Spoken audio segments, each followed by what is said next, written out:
Alright, hello. I want to talk about pepper spray. I know I've mentioned pepper spray quite a lot, but I want to get into the very specific details if I can. Um, I'm going to pretty much try and back up some of what I've said about pepper spray and about the offences and crimes and punishments about it. I'm going to go into as much detail as I possibly can, and I'm going to show you what the law says. So it is illegal to own pepper spray. Is completely banned in the UK. You're not even allowed to own it in your own home. If you're caught with it, you could receive a prison sentence. Um, I'll get into why I think that's stupid, although I have said it in many other videos. So I'll show you this to start off with. Um, the government website, gov.uk. So as you can see here, what counts as a firearm, and I've already highlighted it. CS gas canisters, pepper sprays, and other self-defense sprays. So it's not just a case of pepper spray is illegal.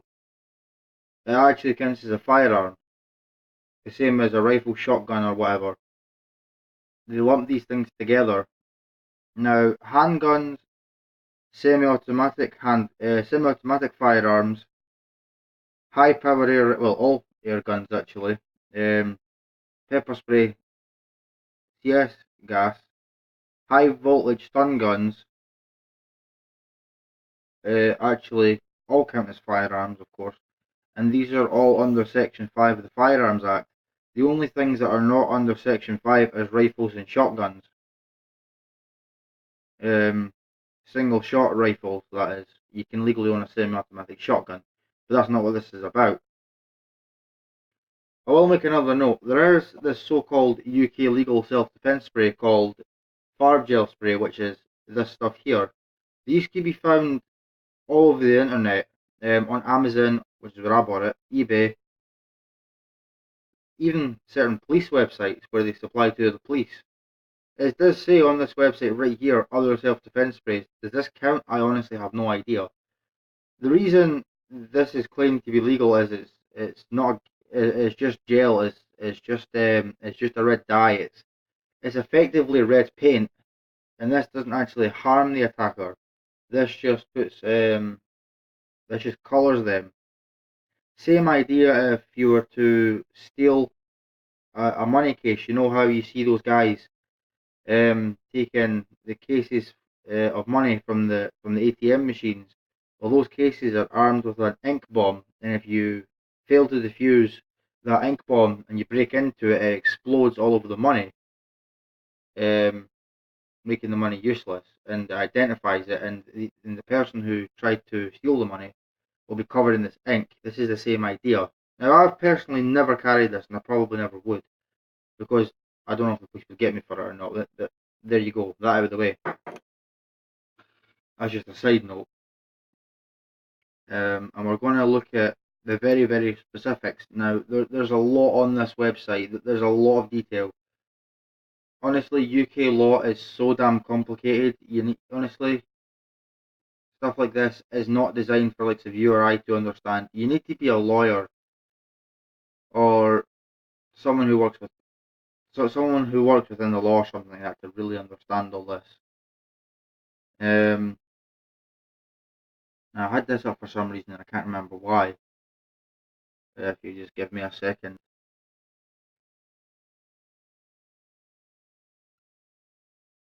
Well, this is pretty much just saying here that it's prohibited. Although it does say it's not subject to mandatory sentences. I hadn't actually noticed that before starting this video. I have highlighted another piece that I think is important, if I can find it, and it's no longer highlighted, which is not good. Which kind of screwed me over. So it looks like I'm going to have to find that again.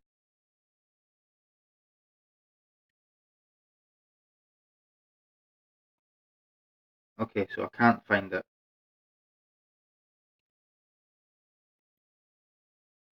but my point still remains.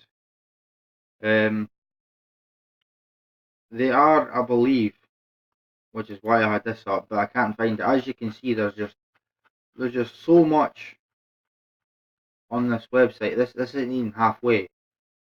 So obviously I can't go and look through all that in this video. I mean, this recorder will only allow up to 15 minutes, unfortunately. And I'm sure even if it could allow more time, you don't have that much time to sit and watch me blabber on about firearms laws. I'd be surprised if anyone watched this far into it. Nevertheless, as you see here, what counts as a firearm, self-defense sprays in general. Now, this is a bit extreme.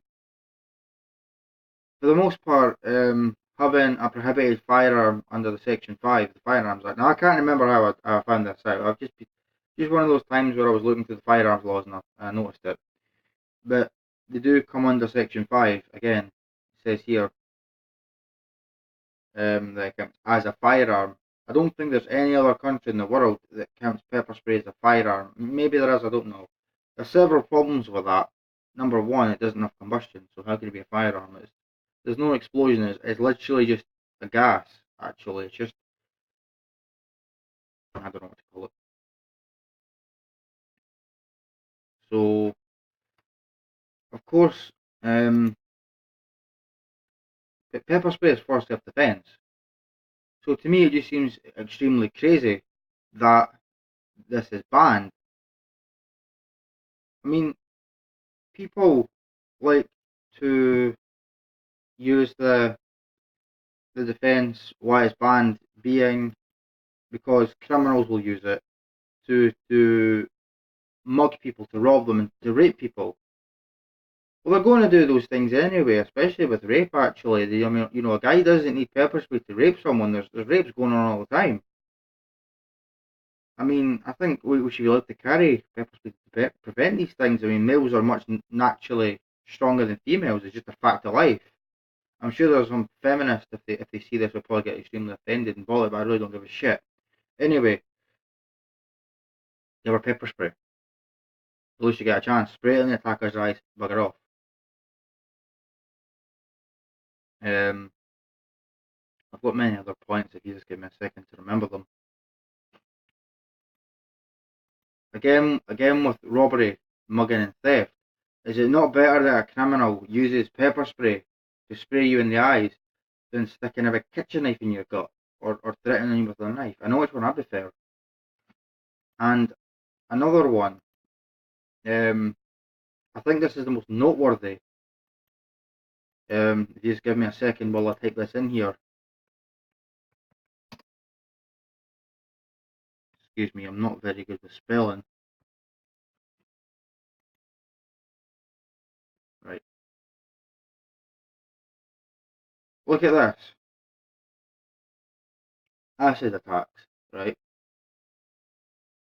Now, honestly, for the most part, this acid thing is coming from a religious standpoint, unfortunately. This is a big problem at the moment in London, and of course I've made this argument many times before for pepper spray. Now, some people are actually using not pepper spray, acid to commit robbery, to steal people's uh, motorbikes. Um, so what they're doing is um, they're putting acids like bleach or carbonic acid or whatever. I'm not sure what kind of acid it is they're using, but they're putting it in a spray bottle and they're going up to people and spraying them in the eyes so they could steal their motorbike. Now, if we see here, these sort of pictures here, this is the harem.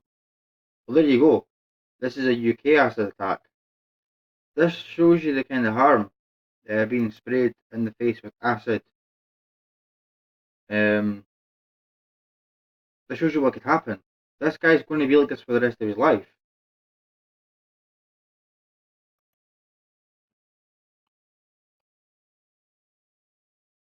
Same with all these people here who've been attacked with acid.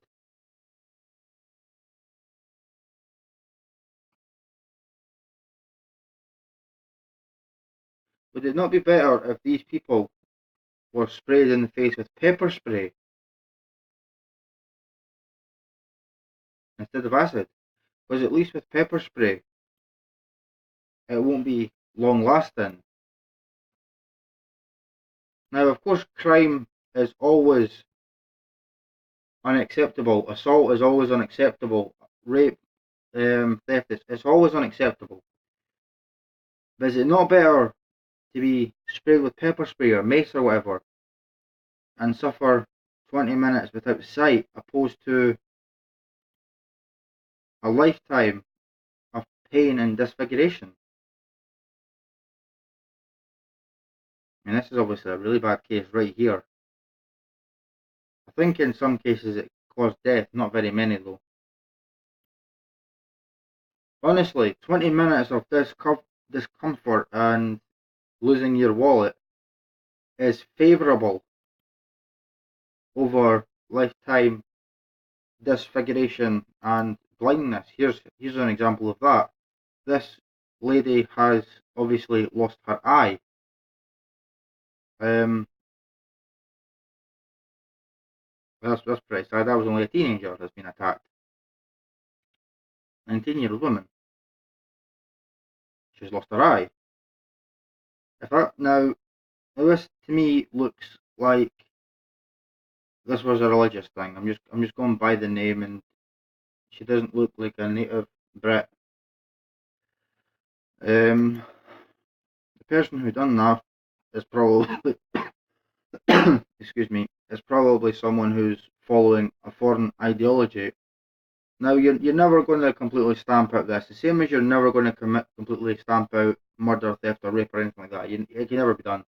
But if you legalize pepper spray, at least people have the option to use that instead. At least you won't have examples like this when it comes to motorbikes. Now you will sometimes, but hopefully it'll reduce it even by slight, and at least other people will be able to defend themselves against knife attacks and bat attacks and things like that, and rape and theft. To me, this just screams legalized pepper spray and self-defense. But it makes no sense whatsoever for it to be banned or illegal. I mean, by criminalizing it, you're criminalizing people for wanting to defend their own life. You're criminalizing self-preservation, which, in my opinion, is absolutely disgusting. Okay, so that's all I've really got to say. I don't know if there's anything more I can say. I probably think of something sooner at the end of this video, but nonetheless, that's it. Finished for this one. Please subscribe. Please give me a like. I've got more like this coming. Of course, this is what the channel's about. More about crime.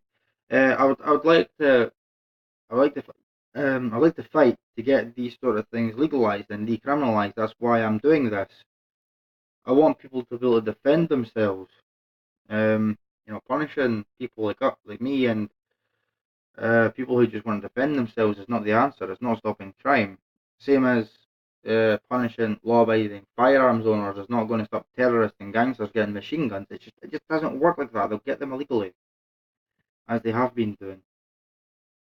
Anyway, that's it. Thanks for watching and goodbye.